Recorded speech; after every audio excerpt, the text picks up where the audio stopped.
এখন আপনারা এই মিডিয়াদেরকে খুব মাথায় তুলতেছেন। এখন কয়দিন আগে তারা ফ্যাসিস্টের পক্ষে ছিল, আজকে মনে করছেন সে আপনার দলে চলে আসছে। তাদের কোনো ধর্ম থাকে না, মিডিয়ার কোনো ধর্ম থাকে না, যেদিকে ফ্লো সেদিকে তারা যাবে।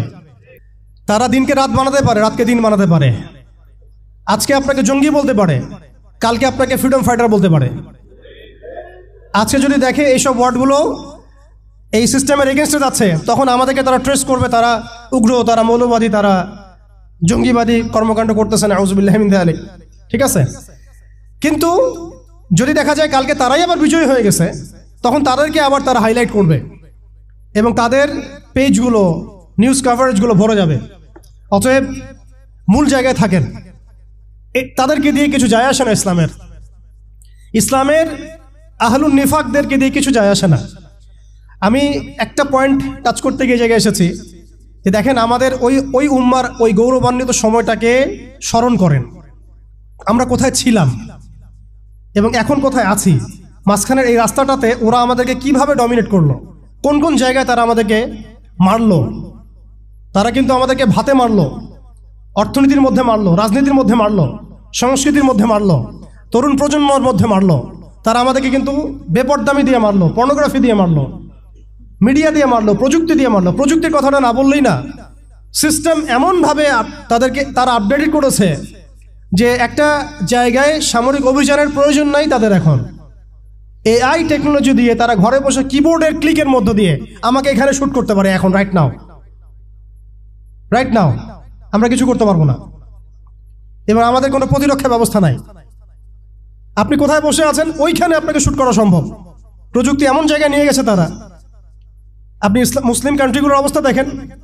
আমরা বাংলার জমিনে দিন কায়েমের কথা বলছি, বাংলার জমিনের ল্যাকিংসগুলো আপনি ফাইন্ড আউট করেন। আমাদের কি আকাশ নিরাপদ? সমুদ্র কি নিরাপদ? আমাদের কি মিসাইল আছে, ক্ষেপণাস্ত্র ব্যবস্থা আছে, আকাশ প্রতিরক্ষা ব্যবস্থা আছে? আমাদের কি এরকম প্রযুক্তি আছে? আমাদের কি ইমানদার এমন মিলিটারি বাহিনী আছে কিনা? অনেক বিষয় আছে যেগুলো নিয়ে আমাদেরকে ভাবতে হবে। নাই, এটা হতাশার কোনো কারণ না। এবং আমাদের সব কিছুই লাগবে, জরুরিও না, এটাও মাথা দিচ্ছি। নাই, অনেক কিছুই নাই, এটা হতাশার কোনো ব্যাপার না। এবং অনেক কিছু যে নাই, এটা আমাদের ভীরুতারও কোনো সুযোগ এখানে রাখার দরকার নাই। ঠিক আছে, যতটা সম্ভব আমরা অর্জন করার চেষ্টা করবো ইনশাল্লাহ। কিন্তু যদি নাও হয় 100%, তবুও আমাদের ভয় পাওয়ার কোনো কারণ নাই। কারণ আমাদের সাহায্য আসবে আল্লাহর পক্ষ থেকে, আমাদের সাহায্য আসবে আল্লাহর পক্ষ থেকে ইনশাআল্লাহ। এবং আপনারা এই আয়াতটা জানেন যে কাম মিন ফিআতিন কলিলাতিন গালাবাত ফিআতান কাসীরাতান বিইذনিল্লাহ। কত ক্ষুদ্র ক্ষুদ্র দল এই পৃথিবী থেকে চলে গেছে, যারা বড় বড় দলের উপর বিজয় লাভ করেছিল আল্লাহর সাহায্য। অতএব এটা আমি বলছি যাতে আমরা একটা যুগের সাথে তাল মেলাতে পারি, অন্ততপক্ষে কিছু প্রস্তুতি আমাদের থাকা তো দরকার। ব্যাপারটা তো এমন নয় যে আমরা গেলাম, জায়নামাজে দাঁড়ালাম, দোয়া করলাম, যুদ্ধে জয়লাভ করলাম। এভাবে কিন্তু যুদ্ধ জয় হয় নাই।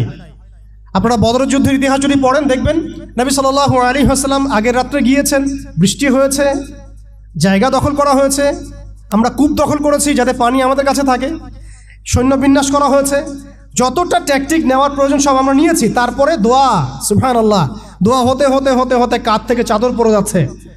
আবু বকর রাদিয়াল্লাহু আনহু এসে বলছেন যে ইয়া রাসূলুল্লাহ, যথেষ্ট হয়েছে, আপনি থামেন, আল্লাহ আপনার সাথে আছেন, আল্লাহ আপনার দোয়া ফেলবেন না ইনশাআল্লাহ। এরপরে দেখলেন 313 নিয়ে আমরা ওদেরকে হারালাম। সবকিছুর প্রয়োজন আছে। তো আমাদের অবস্থাটা এখন এমন একটা জায়গায় আছে যে ওই খিলাফা যাওয়ার পর থেকে উম্মাহ আজকে এই জায়গায় চলে আসছে। এটা একদিনে হয় নাই, 100 বছর লাগছে। এটা ভাই একদিনে হয় নাই, 100 বছর লাগছে।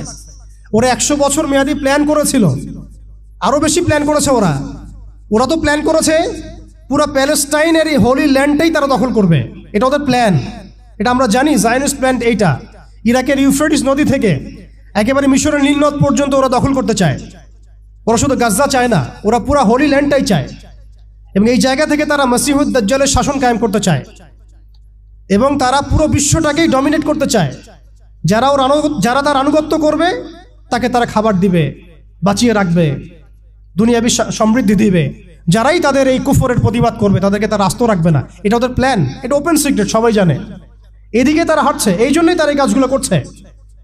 এবং এই কারণে আপনি দেখবেন কোরআন মনে হচ্ছে যেন আজকেই নাজিল হলো। কোরআন থেকে যদি আপনি পড়েন মনে হবে আজকেই যেন নাজিল হলো। আল্লাহ পাক বলেছেন, ইয়া আইয়ুহাল্লাযীনা আমানু লা তাত্তাখিযুল ইয়াহুদা ওয়ান নাসারা আউলিয়া, হে মুমিনগণ তোমরা ইহুদি এবং নাসারাদেরকে বন্ধুরূপে গ্রহণ করো না। বা'দুহুম আউলিয়াউ বা'দ, এরা একে অপরের বন্ধু। তারা আজকে মিলে মিশে সারা বিশ্বে কি করতেছে দেখেন। বা'দুহুম আউলিয়াউ বা'দ, আল্লাহ আমাদেরকে আগেই বলেছিলেন। আল্লাহ পাক আরো সতর্ক করেছেন, ওয়া মান ইয়াতাওয়াল্লাহুম মিনকুম ফাইন্নাহু মিনহুম, তোমাদের মধ্যে কেউ যদি ওদের সাথে হাত মিলাও, ওদের দিকে মুখ ফিরাও, তোমরা তাদের অন্তর্ভুক্ত। আজকে দেখেন পুরো আরবের মধ্যে কারা ওদের দিকে মুখ ফিরাইছে, পুরো বিশ্বে কারা ওদের দিকে মুখ ফিরাই নিয়েছে। প্রত্যেকটা সেকুলার রাষ্ট্রের শাসক ওদের দিকে মুখ ফিরাইছে, প্রত্যেকটা ডেমোক্রেটিক কান্ট্রির শাসক দেখেন আজকে ওদের দিকে মুখ ফিরাইছে। আপনি এইসব তন্ত্রমন্ত্রগুলোর কথা আগে যেগুলো বললাম, এগুলোর দ্বারা যারা শাসিত হচ্ছে তারা কেউই ওদের থেকে বিচ্ছিন্ন নয়, বরং তারা ওদের অংশ, এবং তারা ওদের পারপাস সার্ভ করতেছে ওই অঞ্চলে। দাজ্জাল কি আসলে? সে তো একটা ব্যক্তি হবে, কিন্তু দেখেন ওর সিস্টেম কিন্তু অলরেডি ডেভেলপ করে ফেলছে। সে কি প্রত্যেকটা জায়গায় পায়ে হেঁটে হেঁটে গিয়ে শাসন করবে? আপনাদের তাই মনে হয়? সে প্রত্যেকটা জায়গায় তার এজেন্টদেরকে বসাবে, এটাই বাস্তব। উমর রাদিয়াল্লাহু আনহু মদিনা থেকে পুরো বিশ্ব শাসন করেছেন, তিনি কি প্রত্যেকটা জায়গায় পায়ে হেঁটে হেঁটে গিয়েছেন? এটা কি পসিবল? ইসলামের প্রতিনিধি ছিল, সাহাবায়ে কেরাম বিভিন্ন জায়গায় ছিলেন তার পক্ষ থেকে।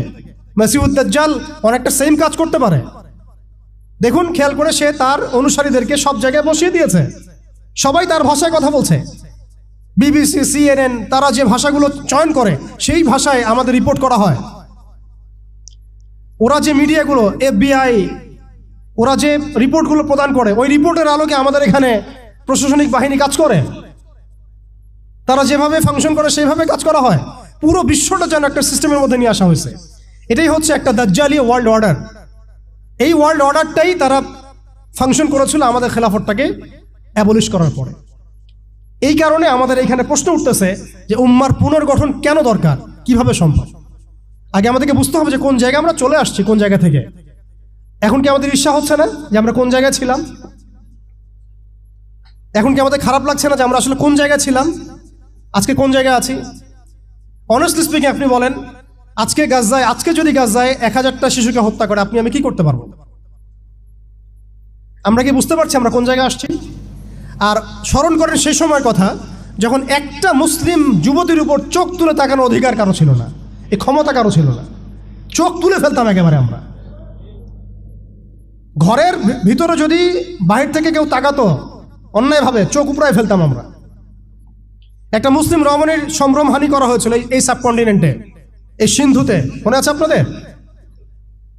তার সম্ভ্রমের জন্যে, তার সম্ভ্রম বাঁচানোর জন্যে পুরা মুহাম্মদ বিন কাসিমের জাইশ আসছে।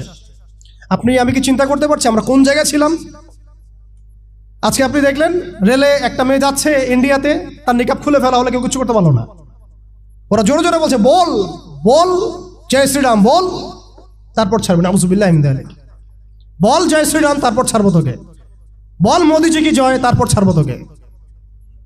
চিন্তা করছেন আমরা কোন জায়গায় আসছি? আমাদের কি ভারতে মসজিদের অভাব আছে, মাদ্রাসার অভাব আছে? ভারতে কি মুসলমানদের সংখ্যার অভাব? তাহলে কেন এই জায়গায় আসলো? একটাই কারণ, রাজনৈতিক শক্তি না থাকলে উম্মার অবস্থাই হয়। রাজনৈতিক শক্তি, হ্যাঁ রাজনৈতিক শক্তি হচ্ছে এখন আমাদের মূল লক্ষ্য হওয়া দরকার। একটা অঞ্চলে ইসলামী ইমারা শরিয়া কায়েম করার জন্য 100% মানুষের 100% পরিপূর্ণ মুসলিম হওয়া শর্ত না,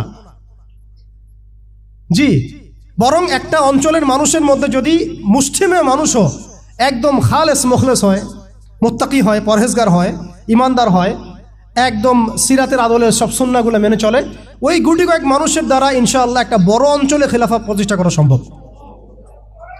আমি একটা এক্সাম্পল দিচ্ছি, আমি আমার আউট অফ হেডস কথা বলছি না। মদিনা রাষ্ট্র যখন কায়েম হয়েছে, আমাদের কি মনে হয় মদিনার 100% মানুষই মুসলিম হয়েছিল? কখনোই না। মদিনায় আনসার সাহাবী তারা মুসলিম ছিলেন, আওস ও খাজরাজ গোত্রের, হিজরত করে গিয়েছেন মুহাজির সাহাবীরা, এতটুকু ইসলাম, এতটুকু মুসলিম আমাদের। বাকি বহু অংশে মুনাফেক, আব্দুল্লাহ বিন উবাইর অনুসারী, আর বড় বড় 3টা গোত্র আছে ইহুদিদের, বনু কোরাইজার, বনু কাইনুকার, বনু নাজিরের, খায়বার ইহুদিরা আছে, পত্তলিকরা আছে, কিছু নাসারাও আছে আশেপাশে। তারপরেও সেখানে ইসলামী রাষ্ট্র কায়েম হয়েছে। এই শর্তটা যারা জুড়ে দিচ্ছেন এটা ঠিক হচ্ছে না। যে একদম 100% মানুষের ইসলাম না হওয়া পর্যন্ত আমাদের এখানে ইসলামী শরিয়া কায়েম করা যাবে না, এই কনসেপ্ট ঠিক না।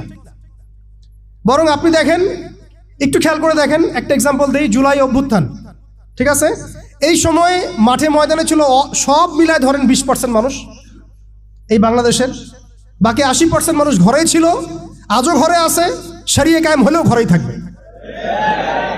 আপনি খেয়াল করে দেখেন, তাদের কিছু যায় আসে নাই, তারা যেভাবে ছিল সেভাবে আছে।